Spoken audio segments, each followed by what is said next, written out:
Welcome to this episode of Dragon's Tome. We're going through every issue of Dragon Magazine, chronologically, discussing all the articles. We're up to 205. My name's Rob. And I'm Jack. And I'm Chopper. This is May 1994, and this cover is Forgotten Realms by Fred Fields. And it's going to be a cover that's going to be used on the revised Forgotten Realms campaign setting. Same book, different cover. That's all it is. What you guys think? I think it looks good. Same as always. I mean, I do feel like this wizard, which I think is Elminster, was probably on a novel somewhere, and I think they're just mashing up a bunch of different pictures from different Fred stealing his own stuff? Yeah, I mean, you make a collage. I mean, it wouldn't be unheard of to make a collage. Actually, now that I'm looking at it again, do you think this thing in the background that looks like a galaxy, but do you think it's an eye? No, a dragon eye? The big thing in the background? That's the planet. Their eyes on the No. In the top left, right where the D is. Oh, the yeah. galaxy is the pupil. Yeah. Maybe a mind flare. Oh, maybe. It's got that little Ithic kind of look to it. That's a good call. Anything else? Almost looks reptilian or kind of spongy in a sense. Yeah. There's a fleshy bit up there that looks a little off-putting. Nobody likes their fleshy bits. It's a good cover. I mean, unless it's horribly drawn or horribly disproportionate, I don't think we say anything bad about the covers anymore. Yeah, and it's a new trade dress and everything we've been enjoying with the bigger numbering and everything. Yeah, it's a professional magazine. The Comic Sans numbering, which is great. Jack, what's your first article? My first article. Could we please go to PDF 86? Man, that's one of mine. First articles. We have 12 Secrets of Survival, Magic for the Wilderness. Now, this is by Spike Y. Jones. And little guy, the little icon guy they got there with his nose. And I think he's a gnome. I think we can guarantee he's a gnome. Okay, so it starts with a little preface saying that, everyone likes their +1 swords and everyone knows what you can get for treasure. These are 12 items that are more for less for combat and more for survival, for being out in the wilderness. I think it's cool. And I think they are quite useful. I've seen some of them, like the Armor of Restful Sleep. I've seen a variation on that. Like getting your long rests and stuff must have been a lot more, rigorous because I've seen a lot of like, hey, I want to sleep in my armors and stuff like that. But it's got like the Eye of the Condor lets you see from aerial vantage point. You've got things that keep you from getting wet. Do you think the exposure salve really is just sunblock? It protects you from getting wet. It protects you from a bunch of other stuff. I do like the Pavillon of Plenty too. Yes. One of 3 of the art they provide food, if I remember correctly. So there's also some spells near the bottom, so it's not just it's one mage spell and one priest spell. Fun. And all to do with just like the day-to-day of surviving in the wilderness, as opposed to items for high adventure. Yep, it's useful if you need certain things. It's good to give not super powered magic items to people, something that you could just use. I mean, if there's to be an overpowered one, it would probably be the Armor of Restful Sleep. Pat, what is your first article? My first article will be page 36. Arcane lore. And these are some new clerical and druid spells. Why I chose this article, well, some of the spells are just kind of generic in a sense. This author, Mr. John Pickens. Oh, I didn't realize that Paul J.K. also did the art. I just realized it.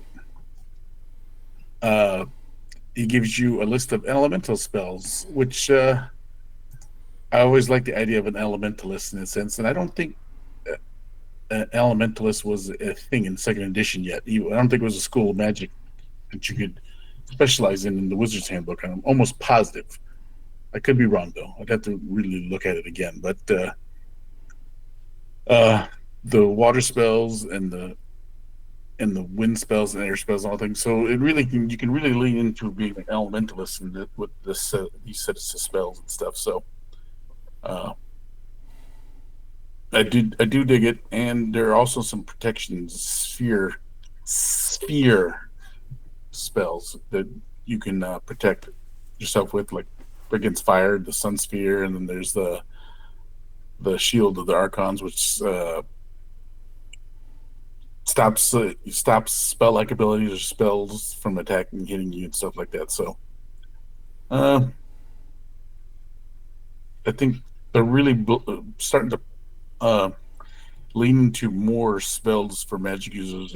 Makes me wonder if they feel like they didn't give the priests or the magic users enough spells when they created second edition. Well, there's so many different of the schools. I think they have to fill out the schools a lot. When they created the schools and they had to fragment where the spells were, by definition, yes, your access to spells was cut. Yeah. Every new school meant there was less spells for you to choose to make the wizard you wanted. So 100%. There's a vacuum of spells. So yeah, I guess someone's got to write them. Yeah, I mean, because in the last couple magazines, it's I picked a lot of these spells ones because I always do enjoy a new set of spells. Even the April Fool's one had some weird looking spell ones. So okay, that's all I got. We're gonna go page 8 for the editorial. This one is a guest editor. Is Larry W. Smith, the art director, steps in. He says normally he would be allowed to talk, but they were all so busy that he got to do this article. And he talks about believing and how the best art makes you believe, and how entertainment is based on believing the unbelievable for a little while. And he goes through tons of submissions, and as he goes through them all, he has to ask himself, does this contribute to the suspension of disbelief? Like, is this real to me? And he said you could be a great artist, you can make the perfect models, you can do everything right, but if the lighting is slightly off, it'll ruin everything. And people complain that sometimes lesser works get in, but it's because they don't have any flaws. But where greater artwork might have flaws, and it just ruins it. So that's why he chooses some art over others. And it's this nice little thing about why he chooses what, and pretty much make your art believable and pay attention to the details. That's pretty much what he's saying. Fun. Mm-hmm. So that's my little article there. How about Jack? We're back to you, right? Oh, already. This is going to be a short one. Real we short go to page 91 in this magazine. What was that, Jack? Pat talked. Patrick. 91. Speak when spoken to. 91, you said? 91, please. Game Wizards. Game Wizards, the revised Ravenloft by Dory Hine. And it's interesting because, they used the non-classical artwork right off the top. It's like, well, that's not Strahd. When I see Strahd, I want to see Strahd on that balcony. But hey, that's just me. So it starts out with kind of a primer on Strahd himself, about the love triangle between him, his betrothed, and his brother, his younger brother. Older brother? I forget. It's been years. And how it's at its core, it's a love story, and then Strahd gets corrupted, and the love story remains, but it's kind of twisted at that point. And it was very interesting, so much so that I forgot. Oh yeah, this is supposed to be about the new revision of Ravenloft. Pretty much, it's a story about the love triangle. So when it does start to get into the revision, it's interesting how they're going about it. At this point, there had been a lot of supplements. There had been a lot of stuff, and the way they are describing it is that Ravenloft is always kind of in flux.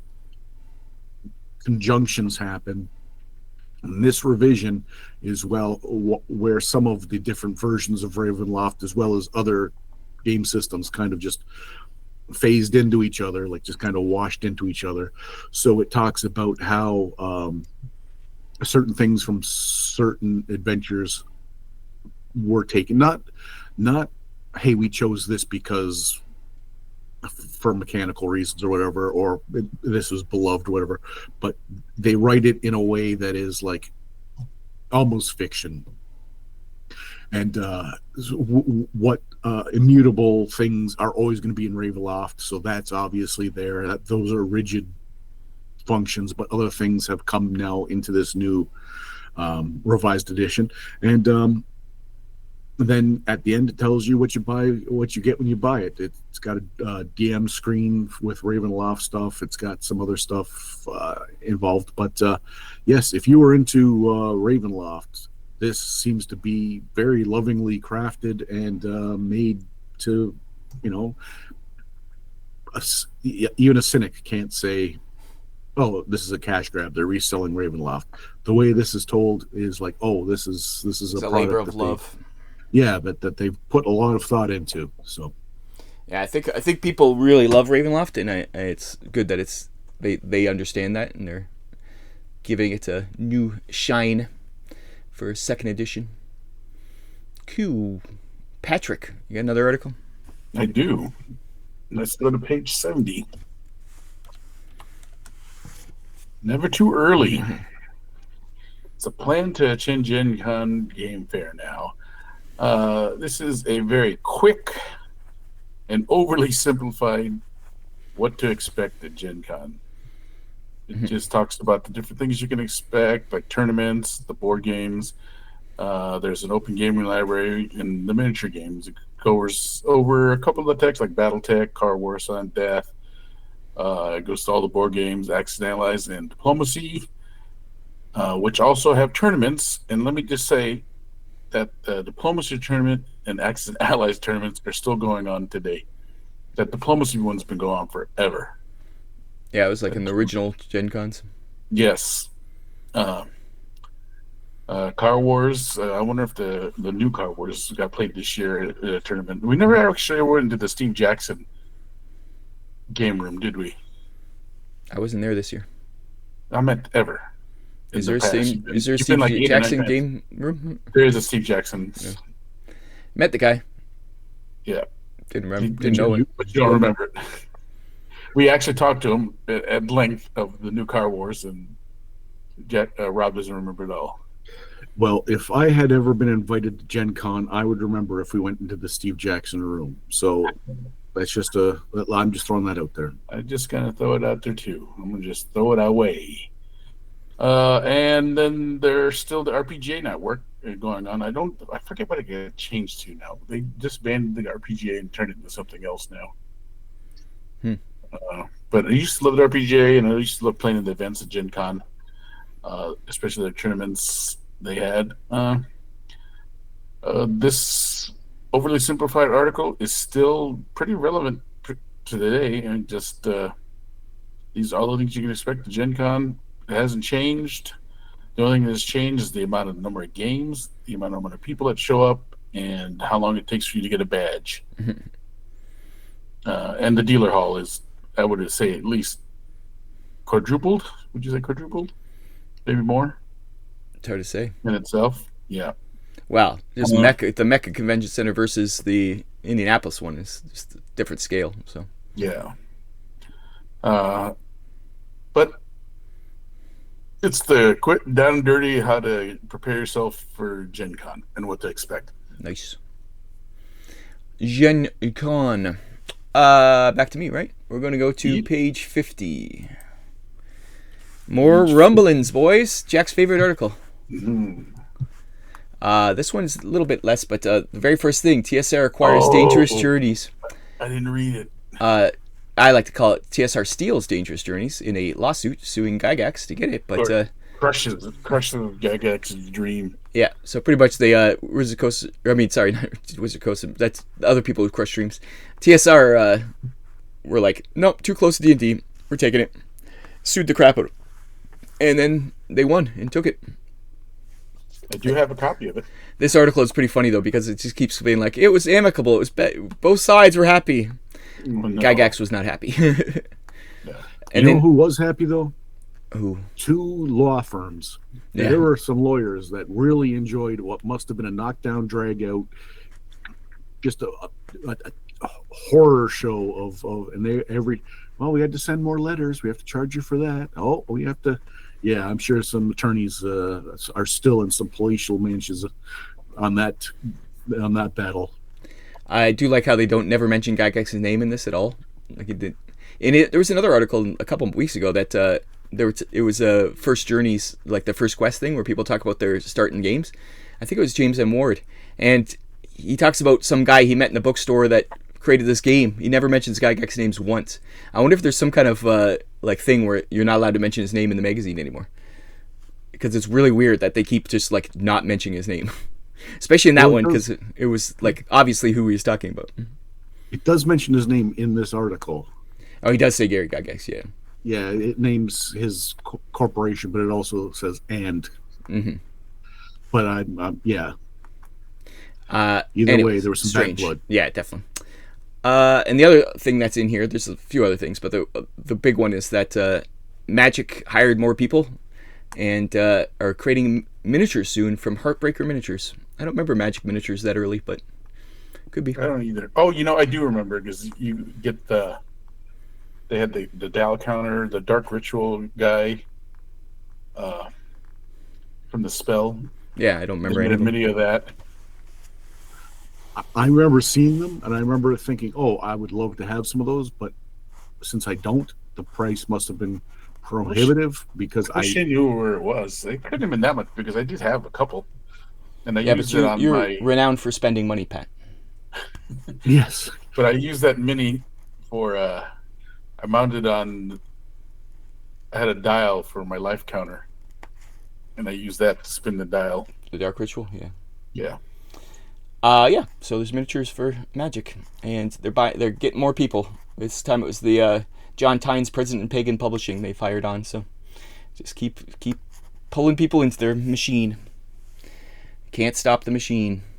Also, and it's just getting going too. Like the juggernaut that it is still hasn't reared its full potential. And Jack, if you want to see Ed Greenwood, he's doing book signings at the World House in Toronto on Sunday, May 1st. Yep. So you might want to go check that Silver out. Snail Comic Shop also. Oh yeah, I used to go to Silver Snail all the time. And yeah, so there you go. He's also going to Australia. Fun. Must be nice to be Ed Greenwood. Yep. I think it's my last article. I am also done. Jack, any more? This is No, going to be a record short episode, I think. No, we are actually doing the show that I was promised we would do. We are getting back to the core of a nice overview of a magazine. Pat, what is your first ad? Let's go to page 77. Campaign Cartographer. Oh, yeah. And I'm looking at these things, and I'm wondering if these programs were any good. I had Campaign Cartographer. Oh, really? It was amazing. And I said, I wonder if they're any good because the sketches up here look good, and I wonder if that's what they look like when you use the program.